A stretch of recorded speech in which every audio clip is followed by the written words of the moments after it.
Good morning, students.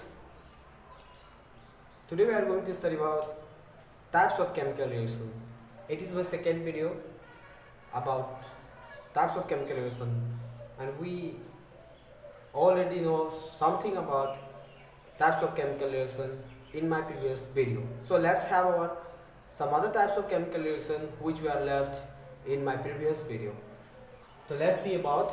So as we know that various changes takes place due to various conditions and which gives various products. So this is all about different products and different conditions, and the term to be given to those chemical reactions due to different conditions and their results. So let's see about. This is our some other types of chemical reaction. What we have to study is about here exothermic chemical reaction, endothermic chemical reaction, precipitation reaction, here corrosion, rancidity, and some methods to prevent, to overcome from rancidity. So let's see here, what is exothermic reaction? Exothermic reaction होता क्या है? Really exothermic का मतलब होता है, exo means release, out, thermic means temperature, यानी कि वो टेम्परेचर जिसमें से एनर्जी रिलीज हो, हीट रिलीज हो, ऐसा कोई रिएक्शन है तो उस रिएक्शन को एक्सोथर्मिक रिएक्शन कहा जाएगा। जैसे एग्जांपल में मैंने आप लोगों को पहले बताया था कि जैसे हम लोग स्लैक्लाइन सूखा चूना पानी में डालते हैं, सॉरी क्विकलाइन, जैसे हम लोग पानी में डालते हैं CO क्विकलाइन, तो तुरंत ही वो पानी गर्म हो जाता है। गर्म होने के बाद रिजल्ट क्या देता है? वो हमारा स्लैक्लाइन बन जाता है, जिसको हम बोलते हैं गीला चूना, खैनी में जो खाते हैं वो चूना बन जाता है। तो ये जो है यहाँ हीट जो प्रोड्यूस हुआ, ये हीट प्रोड्यूस हुआ, तो इस रिजल्ट को, इस रिएक्शन को हम एक्सोथर्मिक रिएक्शन बोल सकते हैं। दूसरा है, मैंने ये बताया था आप लोगों को कि किस तरह से कार्बन डाइऑक्साइड प्रोड्यूस होता है। जब कार्बन सब्सटेंस जलेगा तो हीट प्रोड्यूस होगा और साथ ही साथ कार्बन डाइऑक्साइड प्रोड्यूस होगा। अगर ऐसा कोई रिएक्शन है, हीट प्रोड्यूस इसमें से हुआ, तो ये भी हमारा हुआ। नेक्स्ट में एक और रिएक्शन है जो हमें जानना चाहिए, जो कि हम जो एनर्जी बनाने के लिए ऑक्सीजन लेते हैं और काम करते हैं तो हमारे बॉडी में एनर्जी बनता है, तो वो क्या है? रेस्पिरेशन। यस, ये देखिए, ये हमारा रेस्पिरेशन है, तो ये लिखा गया है। एक बार इसको पूरा रिव्यू कर दूं। The chemical reaction which gives the formation of heat or energy is called exothermic reaction. तो here example में दिया, it is a coal, when it burn in the presence of oxygen it gives carbon dioxide and the heat. It is a production of heat, so it is known as exothermic. Here CaO, which is known as quicklime, as it reacts with water, it gives slacklime, calcium hydroxide plus heat. As it gives, it is exothermic reaction. Here glucose, as glucose in our cytoplasm react with the oxygen which we inhale during breathing, it reacts and gives heat. In biology, when we will study in science biology, instead of heat there will be ATP, adenosine triphosphate, which is a currency of heat in the currency of energy in the body of an organism. So it is carbon dioxide, water vapor, and it is the heat which will be inside the body. तो ये हुआ हमारा exothermic. एक्सो out किया, thermic temperature out करने वाला chemical reaction exothermic. अब आते हैं इंडोथर्मिक रिएक्शन क्या है। इंडोथर्मिक रिएक्शन देखिए, इंडोथर्मिक रिएक्शन कहता है कि इंडो का मतलब होता है इन, जहाँ है वही रह जाएगा, इंटर रहेगा। थर्मिक मीन्स टेम्परेचर, तो टेम्परेचर अंदर लेने वाला रहे, कहाँ से लेगा? बाहर से। बाहर के एनवायरमेंट से टेम्परेचर लिया तो उसको हमने बोला इंडोथर्मिक। तो कौन सा रिएक्शन हो सकता है जो बाहर का हीट लेगा? यानी कि सिंपल है कि उसमें कंडीशन अप्लाई है, उसमें हीट दिया जाएगा रिएक्शन होने के लिए, तभी जा करके वो रिएक्शन जो है हमारा इंडोथर्मिक कहलाएगा। तो इसीलिए देखिए, ये हमारा NH4Cl अमोनियम क्लोराइड है, जो कि हम उसको अगर जलाते हैं तो यहाँ हमारा अमोनिया प्लस HCl का फॉर्मेशन होता है, और ये दोनों ही गैस के रूप में होगा। जनरली यहाँ भी ये गैस के रूप में था और ये गैस के रूप में था, ये भी गैस के फॉर्म में है, ये भी गैस के फॉर्म में होगा, ये भी गैस के फॉर्म में होगा। यहाँ देखिए, आप लोगों को रिव्यू कराऊं, हम लोगों ने पहले क्लास 9 में पढ़े थे सब्लिमेशन। सब्लिमेशन जो है ये एक फिजिकल चेंज होता है और ये सब्लिमेशन ही यहाँ हो रहा है। हम खाद को गर्म करेंगे तो एमोनियम क्लोराइड, एमोनियम और हाइड्रोजन गैस बनेगा। तो ये हमारा एक तरह से हीट लिया। नेक्स्ट देखते हैं हमारा, ये देखिए FeSO4 क्रिस्टल है। अगर इस क्रिस्टल को हम हीट करते हैं तो हमारा FeSO3 plus SO2 plus SO3 बनेगा। ये दोनों ही हमारा गैस है, तो हम यहाँ गैस लिख भी सकते हैं। तो यहाँ तक का इसमें भी हीट का प्रोडक्ट, हीट एब्जॉर्ब हुआ, हीट लिया। नेक्स्ट देखते हैं कार्बन डाइऑक्साइड को पानी के साथ रिएक्ट कराया गया, मतलब कि ये क्लोरोफिल और ये सनलाइट के प्रेजेंस में, मतलब सनलाइट भी हीट है ना, तो वहां भी हीट एब्जॉर्ब किया, मतलब कि ये फोटोसिंथेसिस है। जिस तरह से रेस्पिरेशन था, ये फोटोसिंथेसिस है। तो याद रखें फोटोसिंथेसिस में ग्लूकोज और वाटर, ग्लूकोज और ऑक्सीजन का फॉर्मेशन हुआ। तो ये जो है हमारा रिएक्शन जिसमें मैंने दोनों चीज इंडिकेट किया, एक तो रेस्पिरेशन, एक तो फोटोसिंथेसिस। तो एग्जाम में पूछा जाता है कि फोटोसिंथेसिस इंडोथर्मिक है कि एक्सोथर्मिक है। तो याद रखें फोटोसिंथेसिस हीट लेता है तो वो हमारा होगा इंडोथर्मिक, और रेस्पिरेशन हीट प्रोड्यूस करता है तो एक्सोथर्मिक। Okay, very good. अब आगे देखते हैं हम लोग कुछ नेक्स्ट का, ये हम अपने टाइप के बारे में देखें कि हमारा जो है ये कितने टाइप का होगा हमारा ये रिएक्शन। अब जिसको इंडोथर्मिक बोले, इसमें भी कुछ टाइप बन सकता है और संभवतः क्या बनेगा उसका देखा जाए। यहाँ देखिए ये हमारा photolysis, photo means light, light के चलते रिएक्शन हो, मतलब कि हमारा एक सब्सटेंस टूट जाए। तो ये फोटोलाइसिस में क्या है, AgCl हमारे क्या है, silver chloride. Silver chloride powder है जो हम सनलाइट में रखेंगे, तो सनलाइट में रखने के बाद अपने आप वो क्या होगा कि ये गैस बन के, ये हमारा गैस बन के क्या हो जाएगा, क्लोरीन गैस बन जाएगा। और साथ ही साथ ये जो है हमारा सॉलिड के फॉर्म में वहाँ सिल्वर बच जाएगा, सिल्वर बचा क्लोरीन गैस के रूप में बाहर निकलने लगा। सेम एज यहाँ देखते हैं तो हम पानी में इलेक्ट्रिसिटी डालते हैं तो क्या होगा, इलेक्ट्रोलाइसिस, इलेक्ट्रिक के चलते लाइसिस हुआ, अलग अलग टूट गया, तो ये भी हमारा गैस बनेगा और ये दोनों गैस बनता है। तो इस तरह से हमने देखा कि किस तरह से हीट अब्जॉर्ब करते हैं ये कुछ रिएक्शन। अब आगे देखा जाए यहाँ पर प्रिसिपिटेशन रिएक्शन। प्रिसिपिटेट का मतलब होता है कि इनसॉल्युबल सॉलिड, सॉलिड बनेंगे हमारे उस लिक्विड में, उस केमिकल रिएक्शन में जो कि पहले सॉलिड नहीं थे। वहां पर दो लिक्विड कंबाइन होकर के उसमें एक सॉलिड का फॉर्मेशन करा देता है ऐसा कोई रिएक्शन, तो उसे प्रिसिपिटेशन रिएक्शन कहा जाता है। तो देखिए किस तरह से है, the reaction in which N insoluble solid, insoluble solid को ही प्रिसिपिटेट बोलते हैं। याद रखें ये प्रिसिपिटेट जो है it is a insoluble solid.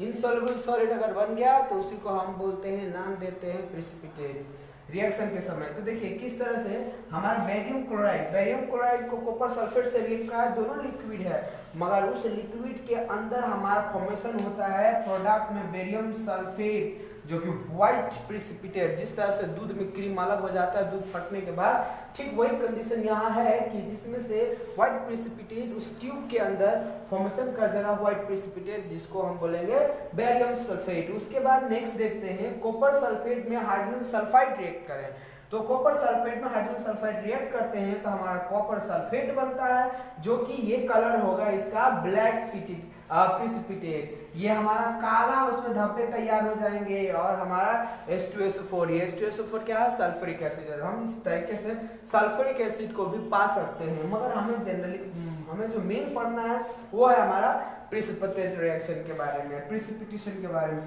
Same यहाँ देखते हैं अगर हम येलो प्रिसिपिटेट पाना है, हम येलो प्रिसिपिटेट कैसे पाएंगे, उसके लिए लीड नाइट्रेट को पोटेशियम आयोडाइड से रिएक्ट करते हैं। लीड नाइट्रेट को पोटेशियम आयोडाइड से रिएक्ट करते हैं तो हमारा लीड आयोडाइड बनता है और ये सॉलिड फॉर्म में हो जाएगा, ये सॉलिड फॉर्म में है और इसको एक्वा बोलते हैं, पानी नहीं है, ये है सॉल्यूशन, इसीलिए AQ लिखा जाएगा।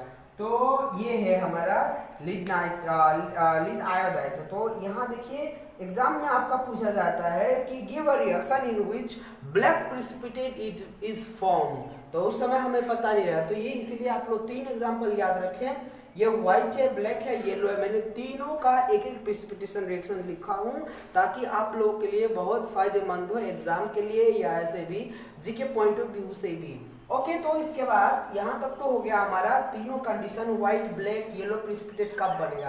तो ये हमारा था मेन जो भी छूटा हुआ प्रिसिपिटेट रिएक्शन था। अब उसके बाद और भी कुछ छूटा हुआ है, उसको देख लिया जाए। अब देखिए हम लोग बोलते हैं जंग लग जाना, किसी चीज में लोहा बर्बाद हो जाता है या कोई दूसरा मेटल बर्बाद होता है तो हम उसको सिंपली बोलते हैं ऑक्सीडेशन। तो ऑक्सीडेशन रिएक्शन देखा जाए, एक और अलग से ऑक्सीडेशन जिसमें हम सिर्फ जानते थे कि एयर के चलते ही ऑक्सीडेशन होता है, मगर ऐसा नहीं है, और भी होते होंगे।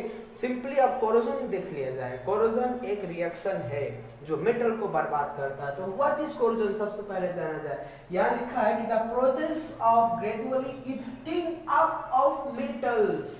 यहाँ देखिए मैंने टर्म यूज किया है gradually eating up of metals, मतलब कि वो प्रोसेस जिसमें धीरे धीरे मेटल खत्म होते जाए, मेटल बर्बाद होते जाए। और वो बर्बाद किससे होगा? By the action of air, moisture और certain chemicals on their external surface और ऑन देयर सरफेस। मतलब कि ये मेटल है, मेटल के ऊपर वो रिएक्ट करते चला जाए, वो धीरे धीरे मेटल्स खत्म होते जाए, मतलब कि एयर खा जाए, मॉइस्चर खा जाए या फिर कोई केमिकल ही उसको खा जाए, मतलब गला दे। ऐसा कोई रिएक्शन है तो इस रिएक्शन को कोरोजन बोलते हैं। और ये कोरोजन सिर्फ मेटल के साथ होता है, याद रखना है। मतलब कि ये केमिकल रिएक्शन है जो मेटल का डिस्ट्रॉय करता है।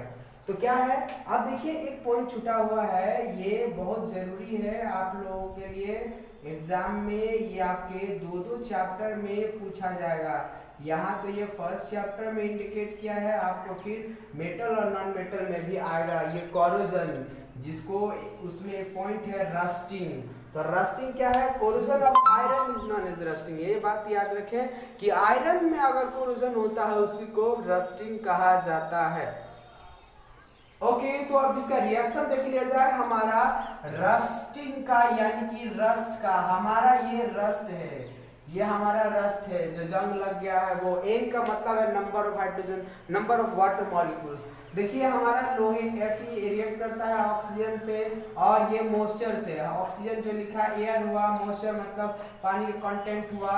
इन दोनों के रिएक्शन से अगर लोहे रिएक्ट कर जाता है तो ये हमारा प्रोडक्ट आता है।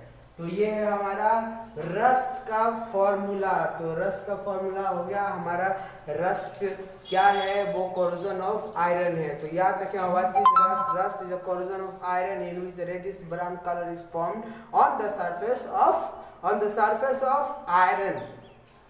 तो और भी कोरोजन की कुछ एग्जांपल मैंने लिखा हूँ। कोरोजन का एग्जांपल देखिए, ये ब्लैक कलर सल्फ या सिल्वर पे, ये ब्लैक कलर जो है ये सिल्वर पे आ जाए तो समझिए कि उस सिल्वर का कोरोजन हो रहा है। ग्रीन कलर अगर कॉपर पे आ जाए तो समझिए कि कॉपर हमारा बर्बाद हो रहा है, मोटा है, तो धीरे धीरे वो खत्म हो जाएगा, पतला होके वो कंटेनर फूट जाएगा। अब रेडिश ब्राउन होना चाहिए, रेडिश सिर्फ लिखा हूँ BROWN, रेडिश ब्राउन होता है तो ये है हमारा आयरन। रेडिश ही नहीं होता है, लाल पर ब्राउन कलर का होता है, तो रेडिश ब्राउन दे देते हैं। तो हम आपको रस्टिंग का एक एग्जांपल डिफिनीशन लिख सकते हैं कि the formation of reddish brown colour on the surface of iron, the reddish brown colour on the surface of iron is called rusting or the corrosion of iron। तो इसका हो गया ये, इसका रिएक्शन मैंने यहाँ लिख दिया, इसका ये ओवरऑल ये कारण क्या है, ये है। ओके अब आगे देखते हैं रस्टिंग के बाद यानी कि कोरोजन के बाद रेंसिडिटी। तो रेंसिडिटी क्या है? देखिए रेंसिडिटी क्या है? एक कंडीशन है। बता दो पहले एग्जांपल, हम लोग अक्सर कभी कभी इत्तेफाक से, गलती से या कहीं मजबूरी में हमने कोई पैकेट का ऑयली फूड लिया और खाने के बाद अजीब तीखा सा लग रहा हो और जैसे उसको फाड़ते हैं पैकेट को बदबू आ रही हो, बैड स्मेल आ रहा हो, तो ये समझ जाना चाहिए कि वो हमारा फूड जो है अब जहरीला हो चुका है, मतलब कि उसमें भी रिएक्शन हो चुका है। तो ये याद रखें, उसी को रेंसिडिटी बोलते हैं, मतलब कि ऑयली फूड बर्बाद हो जाए एयर के कांटेक्ट से। तो एयर के कांटेक्ट से और हमारा ऑयली फूड या ऑयल बर्बाद होता है, उसमें से बैड स्मेल निकलती है, तो ऐसा अगर कुछ है तो उसी को हम रेंसिडिटी बोलते हैं। तो रेंसिडिटी देखा जाए according to our syllabus, according to our book, तो the condition produced by oxidation of fat, इसका मेन इंपॉर्टेंट पॉइंट ये है इन द फूड। तो कहता है कि कंडीशन वैसा स्थिति बन जाता है फूड का जिसमें हमारा फूड जो है वो एयर के साथ रिएक्ट, यानी कि ऑक्सीजन उसमें एंट्री कर जाता है, जिसको हम पहचान पाते हैं अनप्लीजेंट स्मेल, मतलब कि एक गंदा बदबू निकलेगा उससे और वहाँ पर उसका टेस्ट खराब हो जाता है, और इसी को हम बोलते हैं रेंसिडिटी। अब देखा जाए रेंसिडिटी हो गया है तो हमें उससे प्रोटेक्शन कैसे होगा, हम कैसे उस फूड को प्रोटेक्ट कर पाएंगे रेंसिडिटी से। तो रेंसिडिटी से उस फूड को प्रोडक्ट करने के लिए क्या करना होगा, तो देखा जाए कुछ तरीका हम लोग देखते हैं कि पैकेट फूड जो होता है वो लिखा रहता है कि एक्सपायरी बिफोर 6 मंथ या फिर एक्सपायरी बिफोर 12 मंथ या फिर एक्सपायरी बिफोर 3 मंथ। ये क्यों लिखा जाता है, इसलिए लिखा जाता है कि वो हमारा फूड जो है बाहर के एयर के कांटेक्ट में या फिर अंदर का फूड जो है वो केमिकल रिएक्ट कर जाएगा उतने दिन के अंदर, यानी कि रेंसिडिटी उसके अंदर हो जाएगा, तो इसीलिए उसको पैकेट में रहता, मगर उतने ही दिन का समय होता है, इसीलिए वो उसका एक रेंज है कि उतना उसमें डाला गया है, वैसा केमिकल डाला गया है कि उतने दिन में रिएक्ट वो कर जाएगा, मतलब कि जब तक रिएक्ट नहीं कर रहा तब तक रेंसिडिटी नहीं हुआ है। तो देखा जाए आखिर वो केमिकल कौन कौन से होते हैं जो यूज किए जाते हैं, एक BHA एक BHT है जिसको लिखा गया बिथाइलेटेड हाइड्रोक्साइड एनिसाल, और दूसरा है बिथाइलेटेड हाइड्रोक्साइड टोल्यूइन। ये दो ऐसे केमिकल हैं जो बहुत यूज किया जाता है, और इवन दो ये हमारे ड्रिंक्स में भी यूज किए जाते हैं जो हम बेवरेज पीते हैं उसमें, फ्रूट जूस में। दूसरा है कि हमारा सॉलिड फूड जो है नाइट्रोजन गैस में पैक किया जाता है। तीसरा है कि हम लोग उस फूड को रेफ्रिजरेटर में रख के सेव कर सकते हैं, और एक लास्ट है कि हम उसको एयर टाइट कंटेनर में अगर ऑयली फूड रखते हैं तो वो हमारा रिएक्ट नहीं करेगा मगर काफ़ी समय लगेगा, क्योंकि हम बार बार खुले में रखें और एक क्लोज में रखें तो रेट ऑफ रिएक्शन में चेंज होता है। तो ये था हमारा some other types of chemical reaction जो कि पिछले वीडियोस में छूट गया था, नहीं बना पाए थे, टाइम नहीं थी, आज फिर दोबारा मैंने इसे बनाया। As you feel what you feel please comment it so that I can improve and improve the coming videos. Okay, thank you to all, thank you.